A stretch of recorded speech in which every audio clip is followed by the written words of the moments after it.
Yeah, dude. And yeah, it's awesome. But yeah, we are overdue for a new album. I mean, like it's been 6 years since Seance Songs came out. Where's And the like time that one, go? yeah. Well, that one took like years. Like so Yeah. I think when I joined the band, that album was recorded. But it Really? still took 3 years to mix it. Wow. Yeah. Well, yeah, I had heard.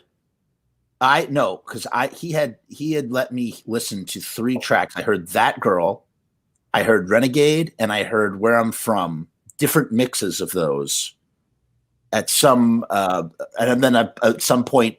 And I know that dude, he's obsessed with mixing, so he's just remixing over and over. And I can listen. I mix sound, but for like movies and video and stuff, and it's a completely different philosophy. But the thing that is absolutely the same between mixing music and mixing, a soundtrack to film is it's never done. And you could sit there and just listen and listen and listen. You listen to it on a TV, you listen to it on a phone, you listen to it in the car, you listen to it, whatever. You listen to it all over the place. You're like, where are people going to watch my movie or my video more than anything? Cell phone. How does it sound on the cell phone? And you sit there and you take notes and you go, nope, got to go back, got to fix this, got to fix this. That dialogue's too low, can't really hear it, and and I can't even imagine what it's like with music because there's no rules. Yeah, there's no rules at all. Exactly, there are no rules, and so yeah, he would go back.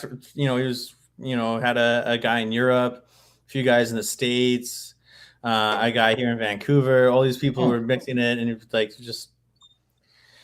it wouldn't be what he wanted. And I don't think he's ever really been happy with any mixes. He still will listen to like old Nim Vind records and be like, oh, this guitar, it doesn't have it. And so what was funny about the new album, Limbic Kicks, is so he recorded it. Oh, can't wait for that shit. Yeah. It's a gooder. He actually recorded the whole thing and it was done while we were on tour with Michael Graves, Adam and I. And it had programmed drums and keyboards instead of live bass, which doesn't make sense to me because he's a bass player. He's a great bass player. Why didn't he just play bass on it instead of keyboards? But so he had it all done and it was all mixed, and it was like this isn't like you, man, and it's a little lacking, to be quite honest. And so now we're now in the process of putting bass on everything, putting live drums on everything, and so now you're on a Nim Vind record. Yeah, I'm on a Nim Vind record finally after 10 years. And so he's actually trying to learn how to mix right now because he's such a finicky guy. He wants to do it himself. But he should. Let me tell you something. I'll tell you that as somebody who is when you're artistic. I don't know if you could relate to this. I'm sure Loki can relate to this for sure. By the way, he says it's not the mix, it's his tone that he futzes over, and he won't show us the songs. Oh yeah. Oh man. What does he mean by that?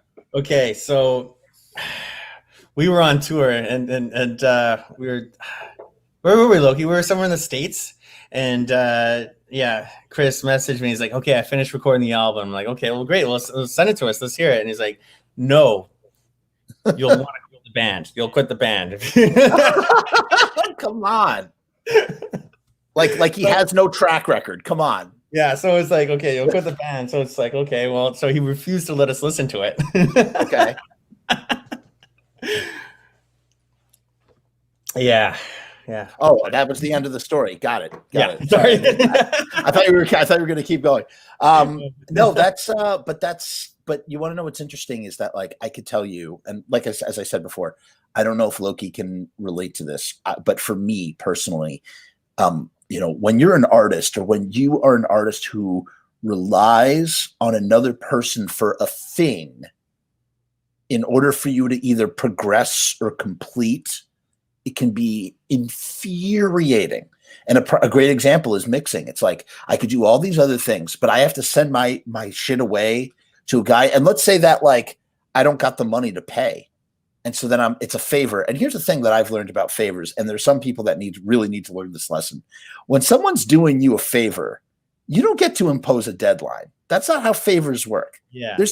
When you're doing a favor, you're at the mercy of the person who's doing you the favor for. So it's like, okay, I'll mix your thing for free, but you can't tell me it needs to be here in a month. Like, fuck you. It's gonna take a while. I got to do it in free time. Yeah. Like, come on. And so but I was just like, I'm like, I got to learn. I need to know how to mix. I can't deal with having to wait on someone else. So I could totally imagine the frustration of Chris, whether he's hiring someone or getting a favor, or whatever, however he does it, having to, either, financially or time or whatever it may be, deal with that headache when it's like, wait, if I just do it, if I learn how to do this very technical trade thing myself, then I don't have to deal with any of this other Michigas. Not that it's like bad Michigas. It's just about like, I want it and I want it now,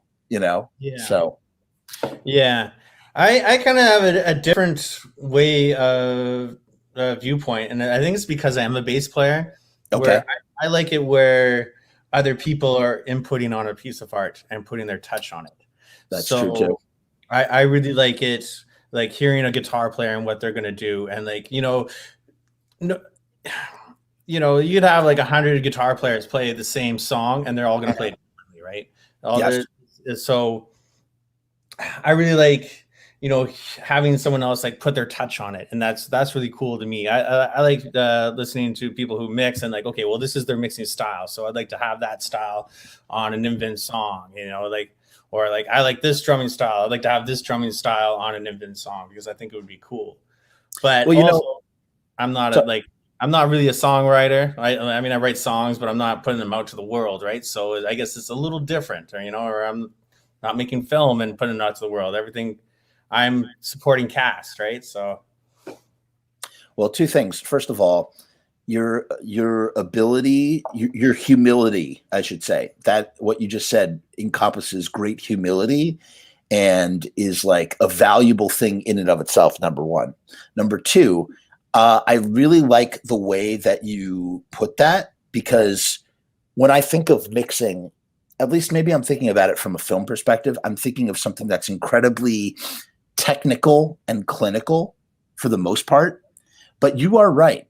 I guess there is such an artistic element. And I would agree. I would disagree with what I said if it was somebody playing a guitar part. I was really just talking about mixing. But when you think about mixing in the realm of music, it really is. It's like its own instrument. It's its own thing. Well, yeah. It is. It's like, okay, well, where's the kick drum going to sit frequency wise, right? Right. Where are you placing all these instruments? How loud are you making them? Like, how loud is the overall mix? Is it going to be kind of like a super loud mix, which is like a modern pop mix? Or is it going to be like quieter, like classic rock? Everything was quieter so you could hear more of what was going on. There's so many variables. And I don't know. You're blowing my mind on this because I never thought about it like that at all. Really, truly.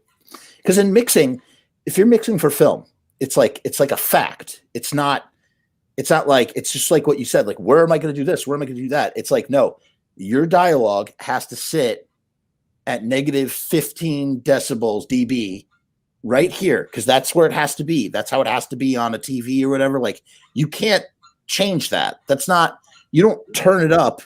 You can't go up to 0 because then it won't sound right. You can't lower it because then people won't hear it. So it becomes a thing of like, and then everything gets mixed around the dialogue. So your special effects have to sit underneath the vocals. Your ambience has to be way down. That has to be down to like negative 30, negative 25. Like you don't want to hear it. It's the type of thing where it has to be there, but you don't want to hear it. It just has to, you have to feel it. And so it's like, when I think of that, I think of technicality. And it's just, you're right, man. It's different in music. Truly, it's different in music. So